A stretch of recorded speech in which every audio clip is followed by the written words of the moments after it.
Hi, welcome to my 2 cents. The topic for this evening is Hear Him When You're Happy. Hear Him When You're Happy. And I'm going to read Jeremiah 22, verses 21 and 22. And it says, When times were good, I warned you. But you ignored me, just as you have done since Israel was young. Now you will be disgraced because of your sins.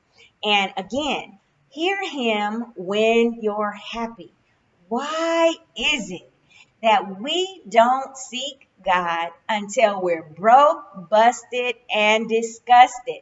Why do people wait till they're down in the dumps, till they're on their last leg, before they're sick and diseased, before they will call out to God?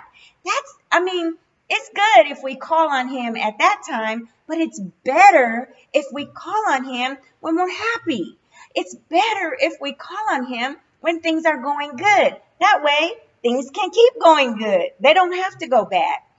In the passage that I read you, Israel was in the promised land. And God said, if you keep my commandments, you will live in this land of milk and honey forever and generations, and everything will be good with you.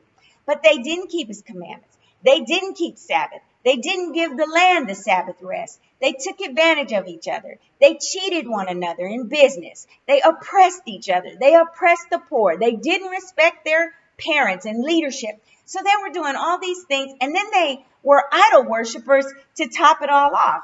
They looked at all the nations around them, and they wanted to act like the nations around them.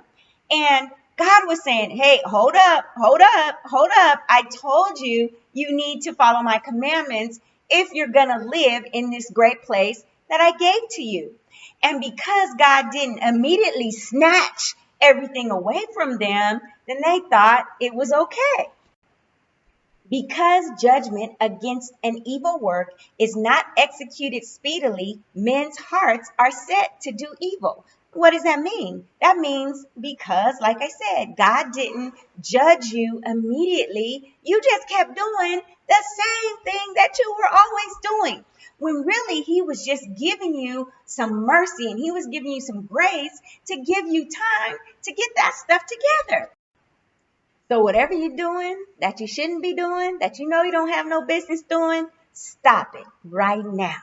If it's something that you know you need to do, that you ought to be doing, start doing it right now.